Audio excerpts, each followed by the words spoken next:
योगेश, ये चाकू तुझे किसने मारा?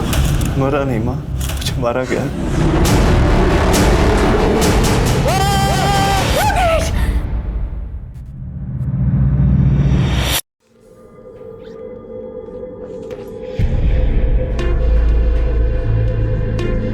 करिश्मा! करिश्मा! करिश्मा! करिश्मा! योगेश, क्या हुआ? क्यों चिल्ला रहे हो? कहाँ है मेरी दवाइयाँ? वो डस्टबिन में डाल दी थी मैंने। मेरी दवाइयाँ उठा के तुमने डस्टबिन में डाल दी। वो तुमने कहा था ना तुम अच्छा महसूस कर रहे हो, तो इसलिए मैंने महसूस कर रहा हूँ। तुम लोग मिलकर ना मुझे पागल करना चाहते हो, है ना? ये करना चाहते हो ना तुम लोग? ऐसा क्यों करना चाहोगी? मैं तुझे छोड़ूंगा नहीं, बिल्कुल भी नहीं छोड़ूंगा। योगेश, योगेश, छोड़ करिश्मा को, छोड़ करिश्मा। शांत हो जा, शांत हो जा। एक लंबी सांस ले, एक लंबी सांस ले। देख बेटा, हम दोनों का तेरे अलावा कौन है? हम तेरा भला चाहते हैं और तेरे अच्छे सेहत की कामना के लिए ही मैं वैष्णो देवी गई थी ना। और आज भी हम दोनों इसीलिए ही जगराता में जा रहे हैं। करिश्मा, तुझे ब्यूटी पार्लर जाना था ना, जा हुआ पार्लर। मैं तुझे जगराता में ही मिलूंगी। जी माँ। जा।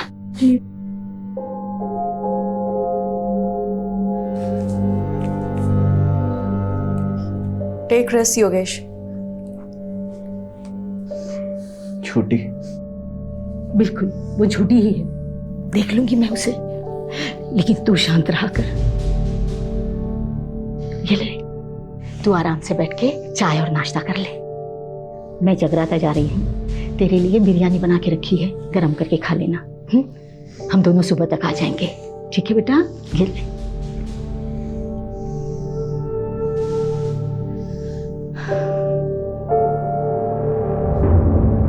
सब झूठ है, सब।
बस राजीव साहब, अपने अंदर ना आजादी की हवा भर रहा हूँ। फिलोसोफर, हवा भर ली, टाइम पास कर लिया, चल ऊपर चढ़। बंटी की पूरी गैंग को पकड़वाकर मैंने अपना वादा पूरा किया, अब आप अपना वादा पूरा करिए। तू टेंशन क्यों ले रहा है? विटनेस प्रोटेक्शन सेल में तेरा नाम डाल दिया है, तेरी सजा कम हो जाएगी, उन्हें बात कर ली है। तू चल ना, टाइम वेस्ट क्यों कर रहा है? चल। शुक्रिया राजीव साहब। हाँ चल चल चल। उसका लाइट का ध्यान रखना, ठीक है? मुझे अपने सेल में जाना चुपचाप। ठीक है, ठीक है। चल ऊपर चल।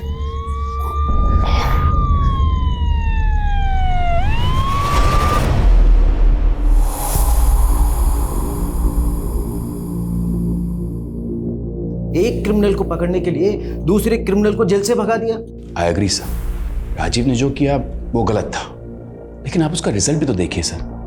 बंटी जो 2 साल से फरार था, हमारे हाथ नहीं आ रहा था, ओनली बिकॉज ऑफ राजीव वो आज हमारी कस्टडी में है। आप राजीव को बुलाइए। Sir. Sir relax. Thank you sir. Rajiv तुम्हें सस्पेंड नहीं कर रहे हैं, लेकिन अगले 1 महीने के लिए तुम कंट्रोल रूम में पोस्टेड रहोगे। बट सर, डिसीजन लिया जा चुका है, please don't argue. But sir मैं तुम आज ही कंट्रोल रूम ज्वाइन करोगे। सर मैं मानता हूँ कि मैंने कानून तोड़ा है, लेकिन आप ही बताइए, अगर एक एम्बुलेंस इमरजेंसी में सिग्नल तोड़ती है तो क्या आप एम्बुलेंस के ड्राइवर पर कानून तोड़ने का चार्ज लगाएंगे? हाँ, मेरा तरीका गलत हो सकता है लेकिन मेरा इरादा बिल्कुल भी नहीं सर। जय हिंद सर।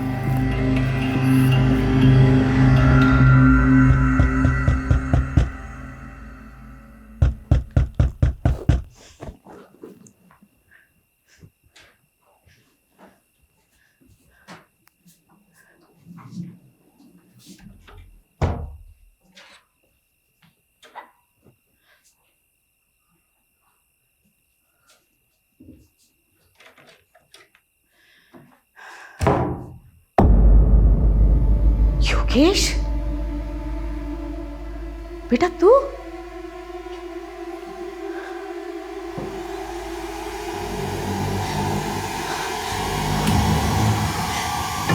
क्या है ये? योगेश! मरा नहीं माँ, मुझे मारा गया। योगेश! योगेश! योगेश! माँ, फिर से बुरा सपना देखा?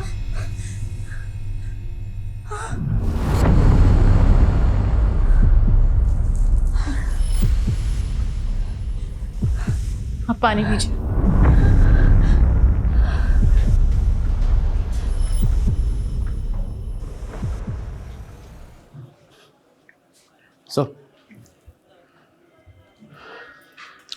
सॉरी सर, शिवा को पकड़ने का प्लान हम दोनों का था और सज़ा भी हम दोनों को ही मिलनी चाहिए थी।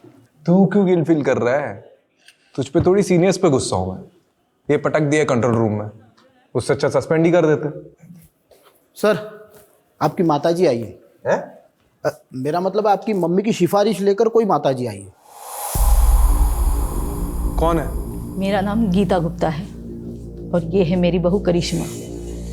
आपकी माँ जब भी यहाँ होती है तो वो और मैं एक ही माता की चौकी मंडली में जाते हैं। ओह, आई एम सॉरी बट 4 महीने पहले आपके ही बेटे योगेश की हार्ट अटैक से मौत हुई थी, राइट? मेरे बेटे की मौत हार्ट अटैक से नहीं हुई, उसे मारा गया था। एक सेकंड। आपकी बेटे के मौत के 4 महीने बाद आप ये कह रही है कि उसका मर्डर हुआ था। ये किस बेसिस पे कह सकती है आप? उसने मुझे खुद बताया है कि उसका मर्डर हुआ है। योगेश! मरा नहीं माँ, मुझे मारा गया। उसने मुझे सपने में आके ये सब बताया। देखिए, मैं जानती हूँ आपको मम्मी की बात पर विश्वास नहीं होगा, पर जब से योगेश गए हैं तब से मम्मी को डरावने सपने आने लगे हैं। योगेश मुझे कुछ कहना चाहता है, वो अपने मौत का इंसाफ चाहता है, इसीलिए हम दोनों यहाँ आए हैं। गीता जी, मैं आपसे क्या कहूँ? देखिए, मैं चाह कर भी आपकी मदद नहीं कर सकता क्योंकि आपके पास कोई केस ही नहीं है। देखिए, किसी भी डरावने सपने को बेस बना के हम इन्वेस्टिगेशन नहीं कर सकते। इसका मतलब तुम्हें मुझ पे विश्वास नहीं है? देखिए गीता जी, I'm really sorry, मैं आपकी कोई मदद नहीं कर सकता। ठीक है बेटा, जैसे तुम्हारी मर्जी।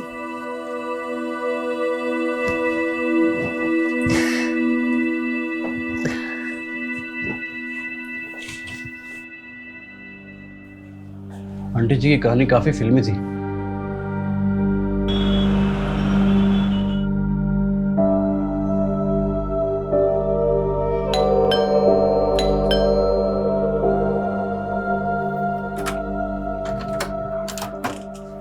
आप लोग यहाँ इस वक्त?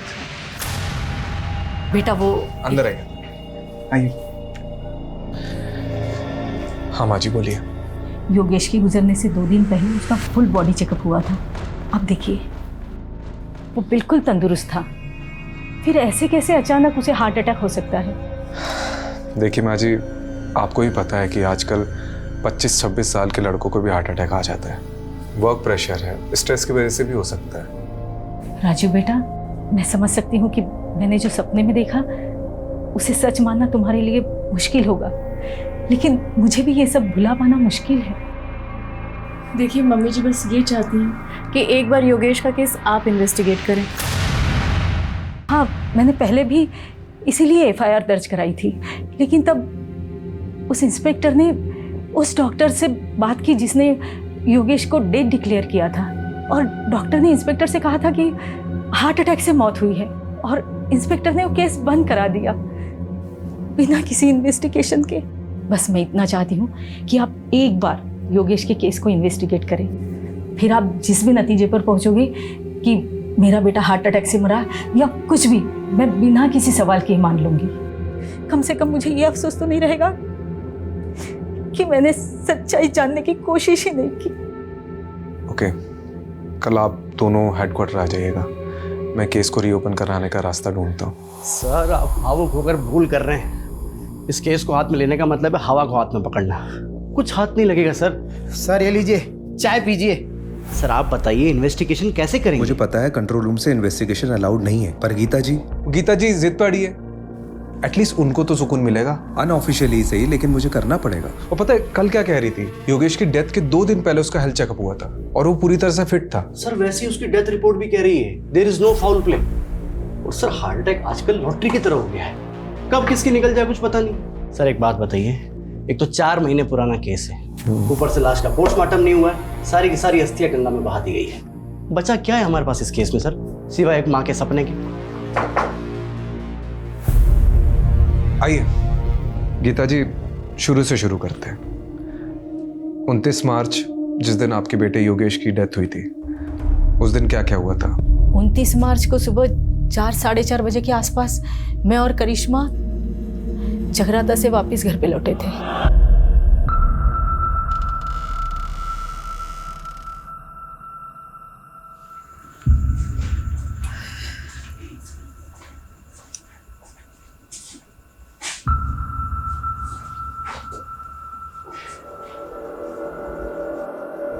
योगेश, योगेश,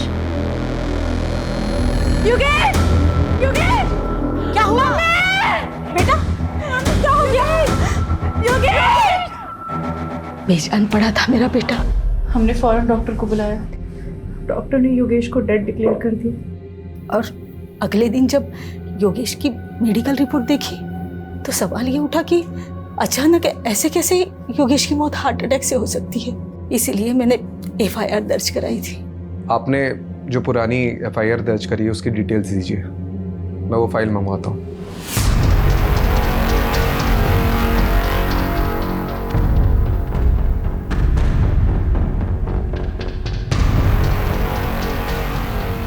केस रीओपन हो रहा है, इसलिए योगेश के इंश्योरेंस क्लेम पास होने में थोड़ा वक्त लगेगा, लेकिन तुम्हें पैसों की चिंता करने की कोई ज़रूरत नहीं। मैं तुम्हें हर महीने। माँ प्लीज़, मुझे पैसे की ज़रूरत नहीं है, आप खाना खाइए।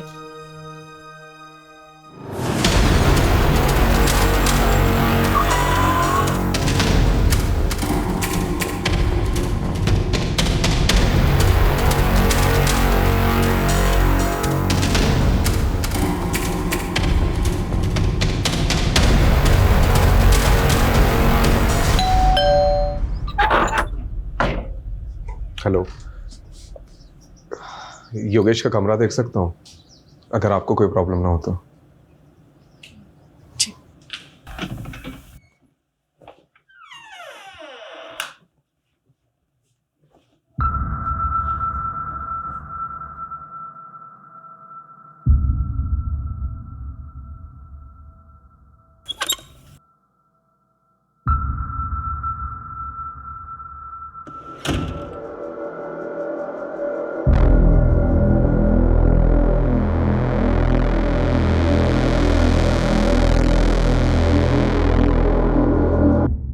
ये दोनों मेरे पोते हैं, युवराज और योहान, दून स्कूल में पढ़ते हैं।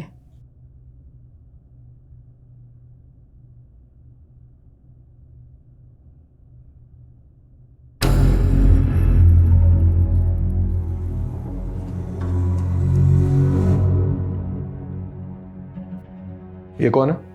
विवेक, योगेश का दोस्त और बिजनेस पार्टनर भी।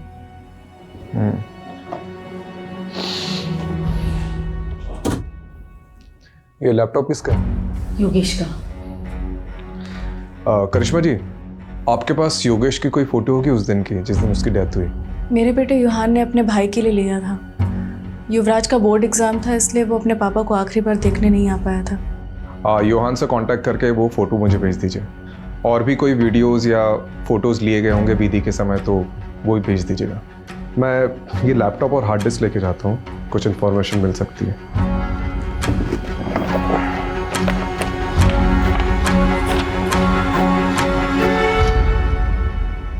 ये कौन सी दवाई ले रहा था योगेश?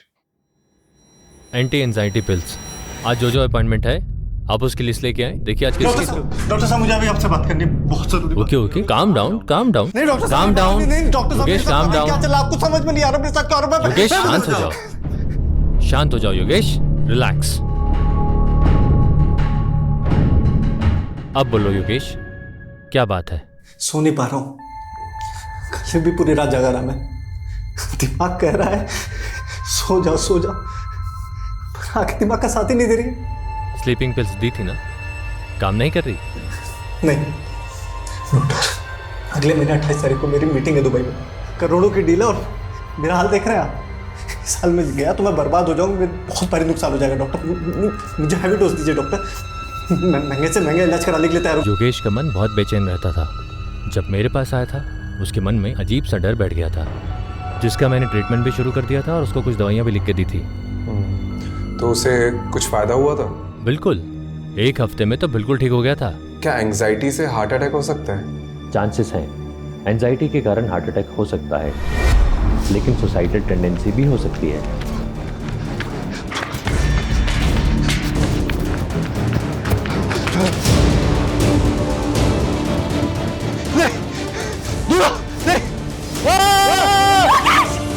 योगेश! योगेश! माँ, फिर से बुरा सपना देखा?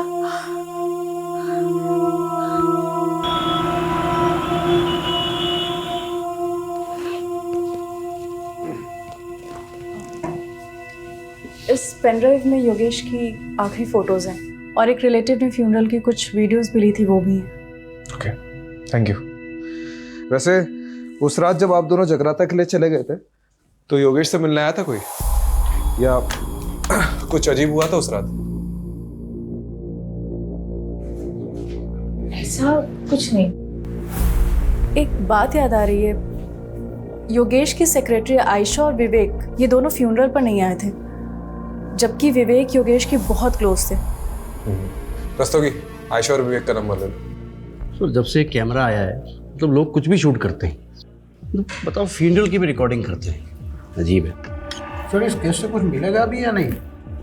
चांसेस तो बहुत कम है, लेकिन अभी भी 3 लोगों से पूछताछ बाकी है। एक विवेक, योगेश का बिजनेस पार्टनर, और दूसरी आयशा, उसकी सेक्रेटरी। तीसरा कौन है सर? योगेश के घर का वॉचमैन बबलू, क्योंकि गीता जी और करिश्मा के जाने के बाद क्या हुआ उसी को पता होगा। देखते हैं वॉचमैन ने कितनी वॉच रखी घर पे। ये कितनी गाड़ियाँ?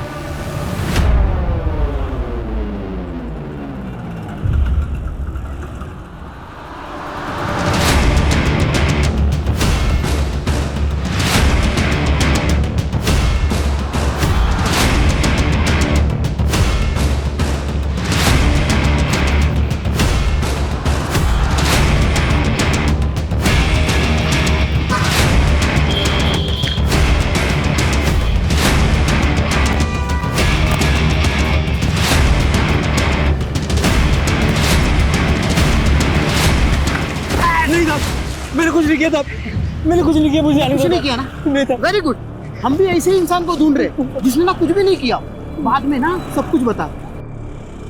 देख बबलू, डर मत, अब ठीक से याद करके बता कि 28 मार्च को योगेश के घर में कौन कौन आया था, कौन गया था और क्या क्या हुआ था। वो दिन बड़ा ही बेकार दिन था, एक के बाद एक तमाशे हो रहे थे योगेश साहब के घर पे।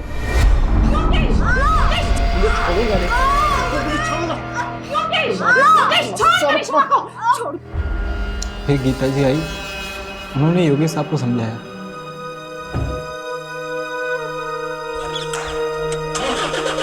उसके बाद करिश्मा मैम चली गई। ये करिश्मा मैम घर से कितने बजे निकली थी? लगभग 5:30 बजा होगा साहब, क्योंकि मैं वही टाइम पे चाय पीता हूँ। और उसके बाद क्या हुआ था? फिर 7 साढ़े 7 बजे मैंने एक और झगड़े की आवाज़ सुनी। क्या है ये योगेश? तूने अपनी माँ को इतना बड़ा धोखा दिया, मेरे नकली साइन करके अपनी पुश्तैनी जमीन बिकवा दी। क्यों इतना ओवर रिएक्ट कर रही हो माँ? तुम क्या करती हो जमीन का? मुझे बिजनेस में जरूरत थी पैसों की तो मैंने उठा के बेच दिया। और वैसे भी तुम्हारे मरने के बाद तो वो जमीन मेरी होने वाली थी ना, तो क्या गलत किया? अरे तो मुझे बता दिया होता, मेरी नकली साइन क्यों की? इसी मेलो ड्रामा से बचने के लिए कि पापा की आखिरी निशानी है, पुश्तैनी जमीन है, ब्ला ब्ला ब्ला ब्ला। तेरे पापा का अरमान था उस जमीन को पापा लेके। नहीं रहे अब सारे फैसले मुझे करने हैं। अब आपको संभालना भी मुझे है माँ। मैं आपको अच्छे से नहीं संभाल रहा हूँ क्या? आजकल के बच्चों को देखिए, वो अपने माँ बाप को उठा के वृद्धाश्रम छोड़ाते हैं, लेकिन मैं ऐसा नहीं हूँ माँ। मैं आपको संभाल रहा हूँ, है कि नहीं माँ? गीता मैम के जाने के बाद विवेक साहब और आयशा मैम आए थे, यही करीब 9 साढ़े 9 बजे।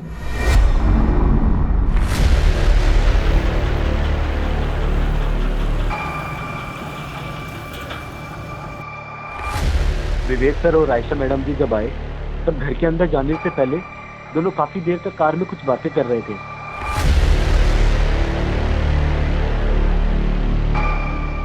थोड़ी देर बाद वो अंदर चले गए साहब। तो इसकी रजिस्टर में एंट्री क्यों नहीं करवाई? साहब ये दोनों अक्सर वहाँ मिलने आया करते थे। बबलू तू फिर से मत कहना कि तूने फिर से कोई झगड़े की आवाज़ सुनी थी।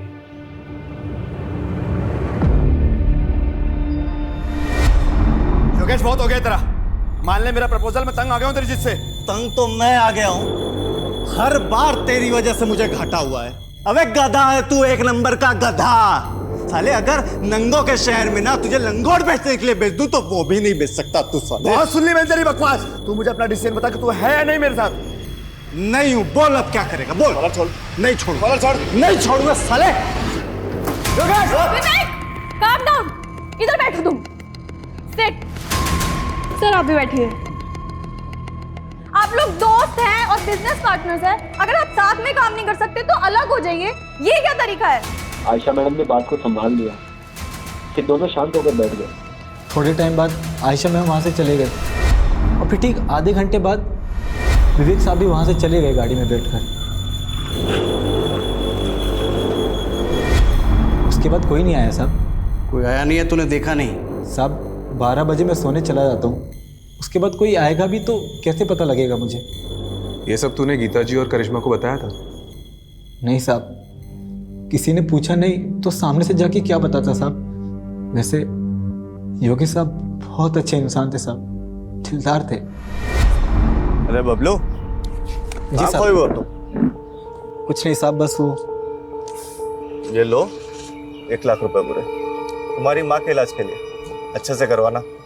शुक्रिया साहब, मैं ये रकम आपको जल्दी ही 1 साल में वापस लौटा दूंगा साहब। मेरे पैसे मेरे अपने ही खा जाते हैं।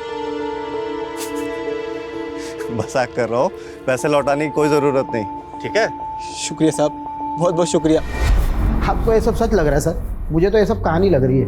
नहीं रस्तोगी जी, मुझे सिर्फ ये कहानी नहीं लग रही है, इसमें कुछ ना कुछ तो सच्चाई है। जी सर, आप सही थे। काफ़ी सारी नई चीज़ें निकल कर आई है इसमें। पता है, मैंने ये सोचा भी नहीं था कि ये केस ऐसे पलटेगा। पहले तो ये सिंपल हार्ट अटैक का केस लग रहा था, लेकिन अब 3 सस्पेक्ट सामने आए।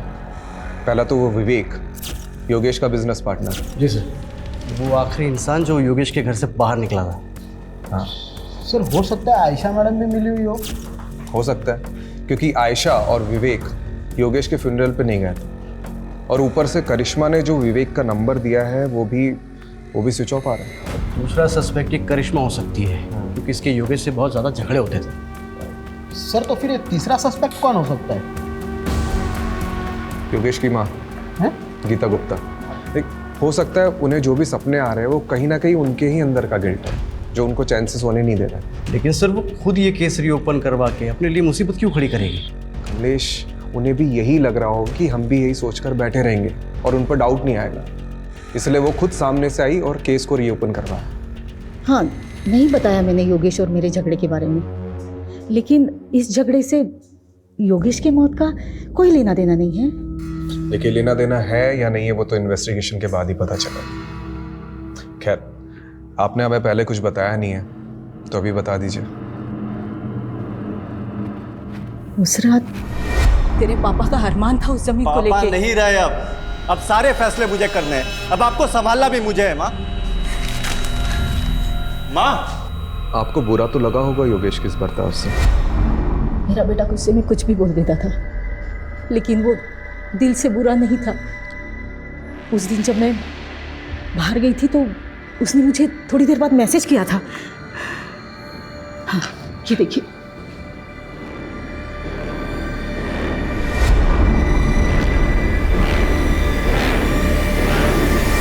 जी सर, हमारा झगड़ा हुआ था। एक्चुअली योगेश थोड़ा इम्पल्सिव था, बात बात पर गुस्सा हो जाता था। तो आप इस रिश्ते में सिर्फ अपने बच्चों की वजह से थी? सर माना कि उनमें कमियां थी, वो कुछ भी बोल देते थे, पर वो दिल के बुरे नहीं थे सर। तो उस रात आपको भी सॉरी मैसेज आया होगा? जी कुछ नहीं, आगे क्या हुआ? सर उसके बाद मैं पार्लर गई और 8 बजे के आसपास मैं मम्मी जी से जगराते में मिली। हाँ, जगराता में करिश्मा पूरा वक्त मेरे साथ में ही थी। मुझे समझ नहीं आ रहा मुझे यहाँ क्यों बिठा के रखा है। आयशा जी, राजीव सर के पास टाइम कम है और डंडे ज़्यादा। ये देख रही हैं आप श्वेता जी को? इनको डंडा देकर आपके पीछे लगा देंगे। देखिए, आपके बॉस योगेश का पार्टनर विवेक फरार है। अब उसको तो हम पकड़ लेंगे। आप बस सिर्फ इतना बता दीजिए कि 28 मार्च को जब आप योगेश के घर पर गई थी तो योगेश और विवेक के बीच में झगड़ा हो रहा था, वो किस बात को लेकर हो रहा था? कमलेश। जी सर। कुछ बोला इसने? हाँ सर, बोलने वाली है ना। सर, विवेक और योगेश सर ने मिलकर एक प्रॉपर्टी खरीदी थी जीवन नगर में। विवेक चाहता था कि वहाँ की झोपड़ियों को तुड़वाकर जल्दी से जल्दी काम शुरू किया जाए और वहाँ पर कब्जा कर लिया जाए, लेकिन योगेश सर चाहते थे कि ये सब लीगली हो। बस इसी बात पर इन दोनों में झगड़ा हो गया था। विवेक, calm down, इधर बैठो तुम। Sit. सर आप भी बैठिए। आप लोग दोस्त हैं और बिजनेस पार्टनर्स हैं। अगर आप साथ में काम नहीं कर सकते तो अलग हो जाइए। ये क्या तरीका है? आयशा जी, आपको क्या लगता है ये विवेक ने वाकई में योगेश का मर्डर किया होगा? सर मुझे नहीं पता। उस दिन मेरी माँ बीमार थी और वो हॉस्पिटल में एडमिट थी और मुझे उस दिन जल्दी निकलना पड़ा था।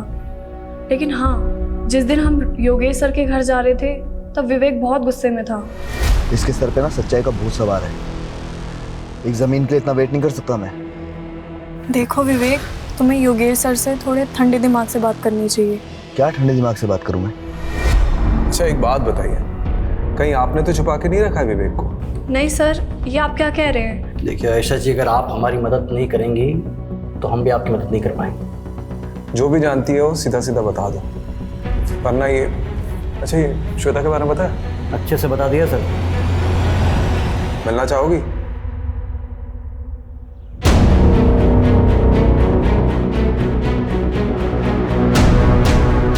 सर आयशा ने जो लोकेशन बताई थी उस पर हम नजर रखे हुए हैं।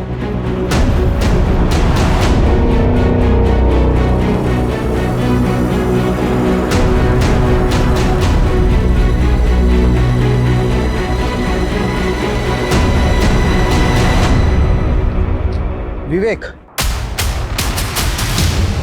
विवेक मार खा के बोलेगा कि बोलने के बाद मार खाएगा? चॉइस तेरी है। देख, हमें सब पता है कि योगेश की मौत में तेरा ही हाथ है। बहुत नफरत करता था ना उससे।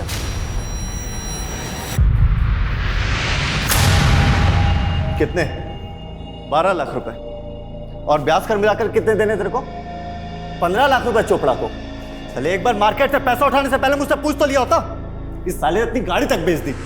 अब तुम शांत। चुप, कोई नहीं बीच में बोलेगा। योगेश माँ बे चुप, एकदम चुप माँ। इससे गलती हुई है और इसे इसकी गलती की सजा मिलनी चाहिए। क्यों साले, है ना? ये है तेरी गलती की सजा। नई गाड़ी तेरे लिए। पर योगेश। अरे रख, चोपड़ा को मैंने आधे पैसे दे दिए हैं और आधे उसको तू देगा, ठीक है? और अब ये सब सारी चीजें खत्म कर और चुपचाप मेरे साथ बिजनेस में आ जा। चुप, चल आ जा। सर मैं क्यों उसे मारूंगा? योगेश और मैं तो भाइयों की तरह थे। हाँ, हम दोनों साथ में बिजनेस करते थे, लेकिन हम दोनों की सोच अलग थी, इसलिए हम दोनों के बीच में झगड़ा होता रहता था।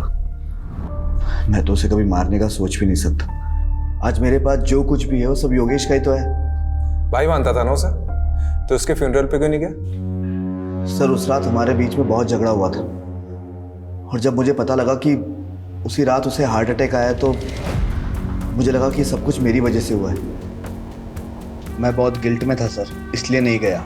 गिल्टी तो हम भी मान रहे हैं। उस रात को योगेश के सर पे फ्लावर वास फोड़ने वाला था ना तू। आयशा ने हमें सब कुछ सच बता दिया है। नहीं सर, मैं ऐसा क्यों करूँगा? हाँ, हमारे बीच उस रात को बहुत झगड़ा हुआ था, लेकिन आयशा के जाने के बाद मैंने और योगेश ने दिल खोलकर बातें की थी। और सर, उसने मुझे अपनी तकलीफ के बारे में बताया था। कैसी तकलीफ?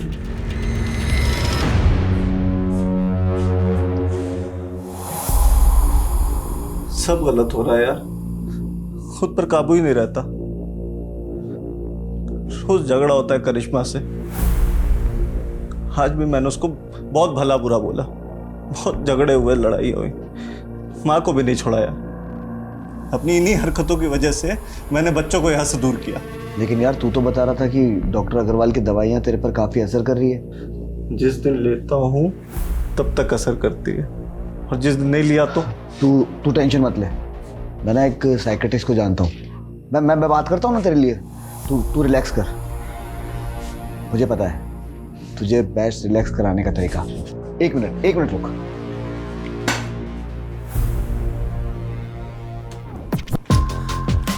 तेरा फेवरेट गाना, तेरी फेवरेट ड्रिंक के साथ में इससे बेस्ट रिलैक्सेशन कोई चीज हो ही नहीं सकती। सर, जब मैं वहां से निकला तो योगेश बहुत अच्छे मूड में था, और उसका मेरे जाने के बाद भी मुझे टेक्स्ट भी आया।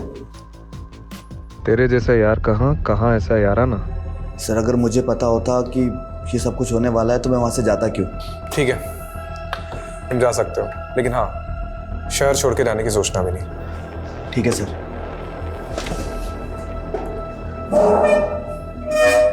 सर, वो मुझे आपको कुछ बताना है। सर, योगेश की मम्मी गीता आंटी, एक्चुअली एक ज़माने के अंदर मेरे पापा और योगेश के पापा बहुत अच्छे दोस्त थे, लेकिन जब उनकी शादी गीता आंटी से हुई तो उनका बिहेवियर बिल्कुल चेंज हो गया। और फिर जब कॉलेज में मेरी और योगेश की मुलाकात हुई तो हम दोनों भी बहुत अच्छे दोस्त बन गए और सब कुछ नॉर्मल हो गया। लेकिन सर, गीता आंटी ना काफ़ी कंट्रोलिंग फ्रीडी लेडी है। पति हो या फिर बेटा, वो दोनों को कंट्रोल करके रखती थी। उनको उसी में खुशी मिलती थी। तो शायद सर कुछ। ठीक है, तुम जाओ।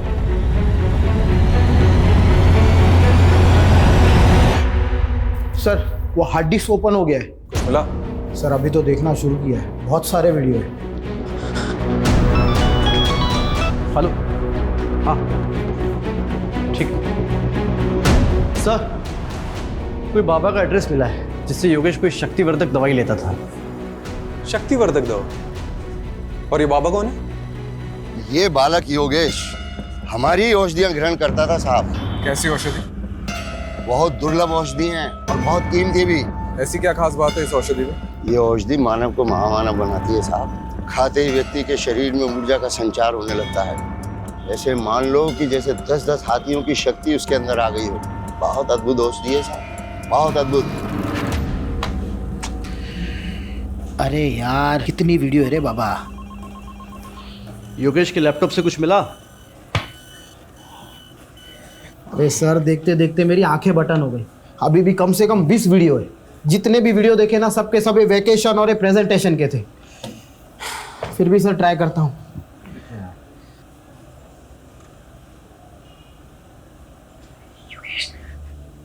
दूर रहो मुझसे, योगेश दूर रहो मुझसे। योगेश मुझ प्लीज, योगेश दूर रहो मुझसे। सर, एक मिनट, ये सुनिए।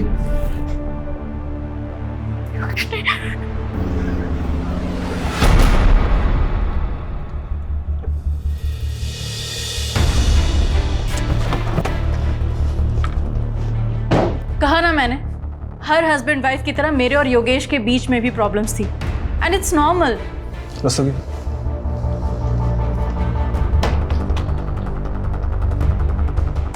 दूर रहो मुझसे, योगेश दूर रहो मुझसे।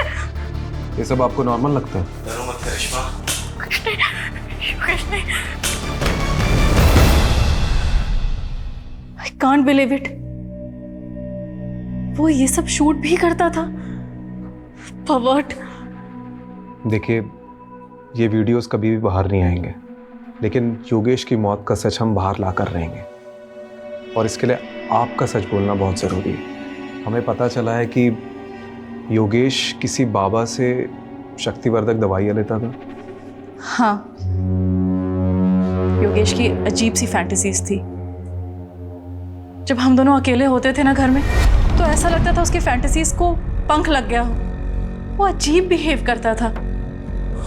करिश्मा आज ये ट्राई करते हैं, है ना? पागल हो गए हो क्या? This is so wild. बिल्कुल भी नहीं। करिश्मा कसम से एक्सट्रीम तक नहीं जाएंगे। पति था मेरा, मैंने उसकी बात मान ली। लेकिन योगेश उस दौरान इतना वहशी हो जाता था, एकदम हैवानियत पे उतर आता था, जैसे मैं उसकी बीवी नहीं कोई शिकार हूं। दूर रहो मुझसे योगेश, दूर रहो मुझसे। योगेश प्लीज, योगेश दूर रहो मुझसे। डरो मत करिश्मा। योगेश नहीं, प्यार से मारूंगा। योगेश, योगेश। पेन में एक अजीब प्लेजर मिलने लगा था उसे। और फिर एक दिन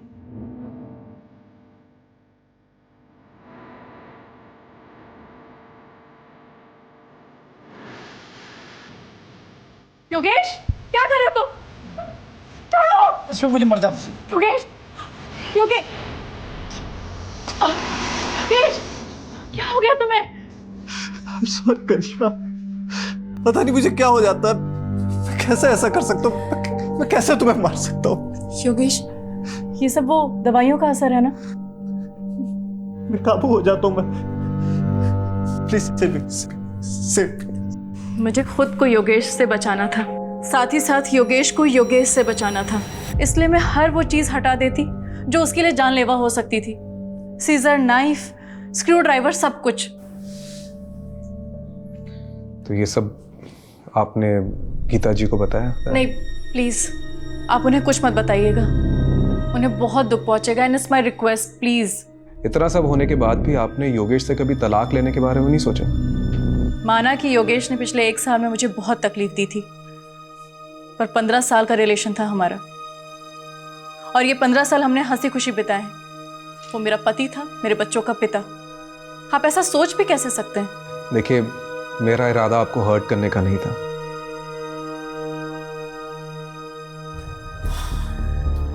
मुझे ये योगेश का कैरेक्टर समझ में नहीं आ रहा। राम और रावण दोनों बसे थे सर उसमें। कमलेश, राम और रावण तो हम सब में बसे होते हैं। अब मैटर ये करता है कि हमारा दिमाग किसकी सुनता है, राम की या रावण की। सर बात वहीं आकर रुक जाती है। योगेश का अगर मर्डर हुआ है तो मोटिव किसके पास था? विवेक, जिसकी उसने बहुत बेइज्जती की थी। नहीं नहीं नहीं, इन सब में सबसे ज्यादा सफर करिश्मा ने किया है। तो अगर किसी के पास सबसे ज्यादा स्ट्रॉन्ग मोटिव है तो वो है करिश्मा। सर आपका शक अगर सही भी है तो करिश्मा ने करिश्मा किया कैसे? योगेश की माँ ने हमें गवाही दी है, करिश्मा जगराते में रात भर उनके साथ थी। लेकिन ऐसा कौन कह रहा है कि हमें गीता जी पर भरोसा कर लेना चाहिए? वो भी तो अपनी बहू के साथ मिली हो सकती है। चेक करो, इन सब पर नजर रखो। और हाँ, इनके मोबाइल डिटेल्स, लोकेशन डिटेल्स और सोशल मीडिया डिटेल्स सब चेक करो, इंक्लूडिंग गीता जी।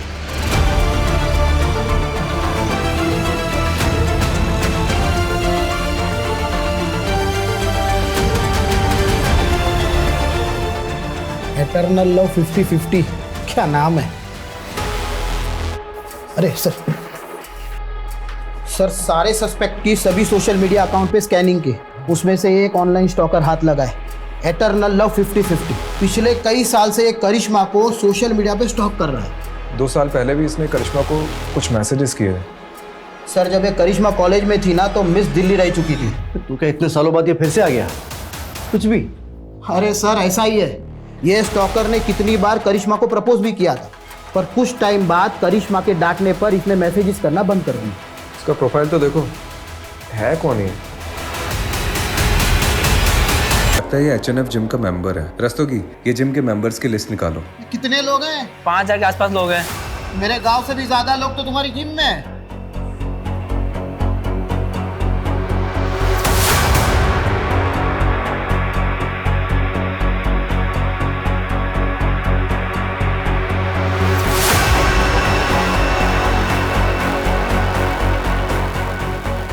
कुछ मिला? सर पूरा का पूरा कच्चा चिट्ठा मिला है। ये देखिए, हमने ये जिम मेंबर्स की लिस्ट देखी थी और इसमें जो ये नंबर्स दिए गए इन सब की लोकेशन को हमने मैच किया। उनमें से सर ये एक नंबर मर्डर वाली रात उसी एरिया में एक्टिव था। रात को 1 बजे इस नंबर पर पहले कॉल आया और उसके बाद एक मैसेज। ये नंबर एटर्नल लव का है। सर इस नंबर की हमने और डिटेल्स निकाली तो इसकी ब्राउजिंग हिस्ट्री से पता चला कि ऑनलाइन इसमें कोई ड्रग के बारे में सर्च किया गया था। हो सकता है इस ड्रग का इस्तेमाल योगेश के हार्ट को जमाने के लिए किया गया हो, ताकि नेचुरल डेथ की आड़ में मर्डर को छुपाया जा सके। ये नंबर किसके नाम पर रजिस्टर्ड है? हाँ मैं आ रही हूँ, लेकिन आप बताएंगे बात क्या है? बैट देखिए, आप ये ठीक नहीं कर रहे हैं। आप मुझे ऐसे जबरदस्ती नहीं रख सकते। ओह, तू कुछ नहीं बोलेगा ना तब भी तू फंस चुका है। एटर्नल लव, क्योंकि तेरे साथी ने सब कबूल कर लिया। मुझसे गद्दारी? गद्दारी नहीं, समझदारी की उसने। अब तू डिसाइड कर तुझे क्या करना है।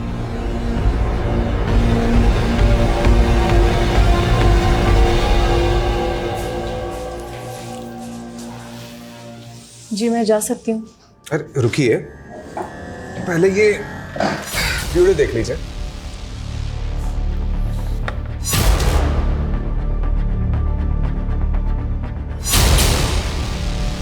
करिश्मा जी, आपके एटर्नल लव ने अपना जुर्म कन्फेस कर लिया और वो केमिस्ट जिससे आपने ब्लड थिकर खरीदा था उसका भी पता हमने लगा लिया। मेडिकल से खरीदा था ना, तो ढूंढते ढूंढते पैर दर्द करने लग गए मेरे।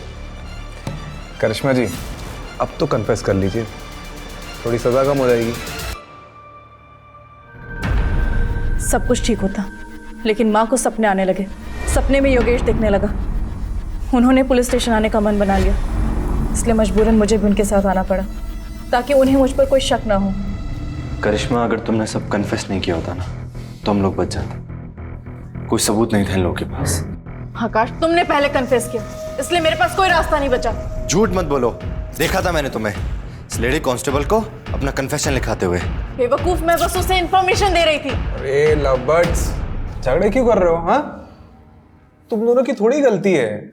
वो तो हमने प्लान किया था तुमसे सच उगलवाने के लिए। करिश्मा जी ने एक दूसरा नंबर भी ले रखा था जिसके बारे में हमें नहीं बताया, और उस नंबर की लोकेशन रात को 1 बजे योगेश के घर की थी। उस नंबर से हमें और भी इंफॉर्मेशन मिली है, लेकिन ये भी जरूरी था कि तुम दोनों अपने मुंह से उगलो।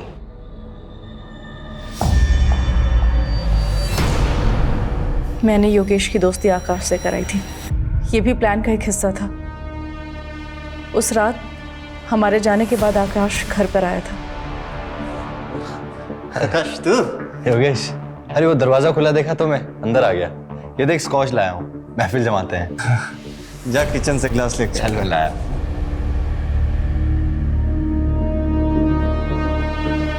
प्लान ड्रिंक में ब्लड थिकर मिलाकर पिलाने का था, ताकि किसी को शक ना हो।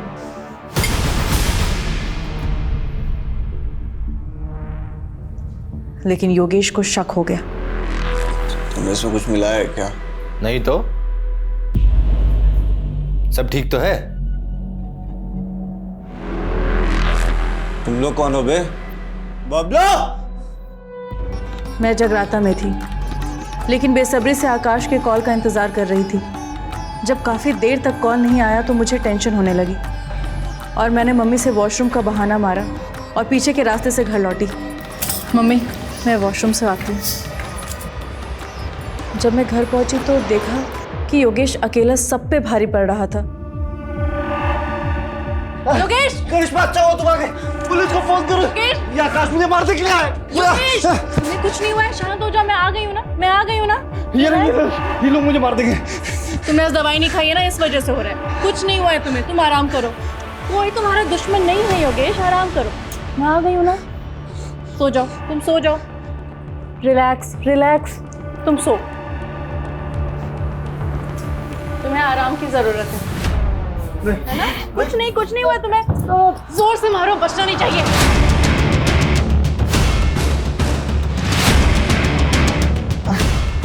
आकाश, सारा कमरा साफ कर देना, कोई सबूत नहीं रहना चाहिए, और ऐसा लगना चाहिए दिल के दौरे से मरा है।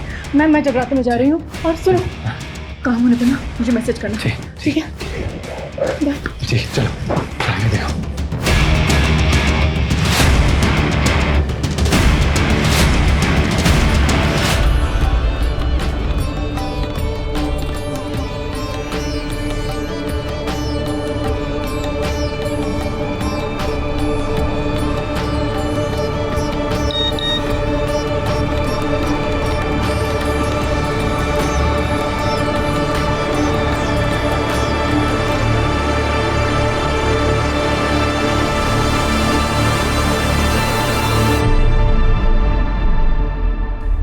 आकाश के साथ दोनों लोग कौन थे?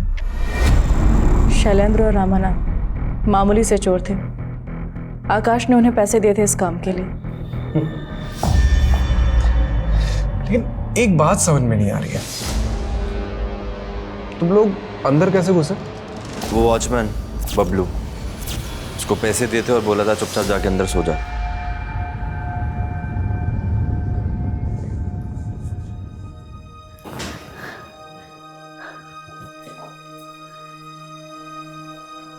करिश्मा, तुझे अगर इतनी तकलीफ ही थी तो छोड़ देती मेरे बेटे को। जान से मारने की क्या जरूरत थी? कमलेश, रस्तोगी, चलो।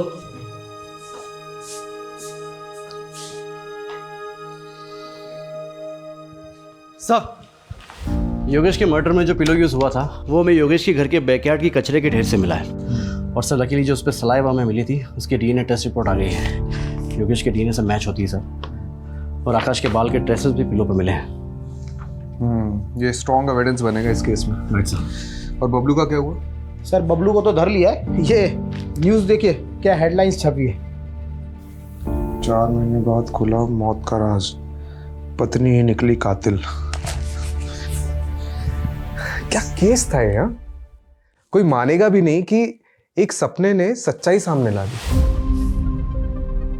अगर माँ ने गीता जी को हमारे पास नहीं भेजा होता तो ना ही ये केस खुलता और ना ही हमें कातिल का पता चलता। इस केस से एक बात तो पता चल गई है कि माँ की बात मान लेनी चाहिए।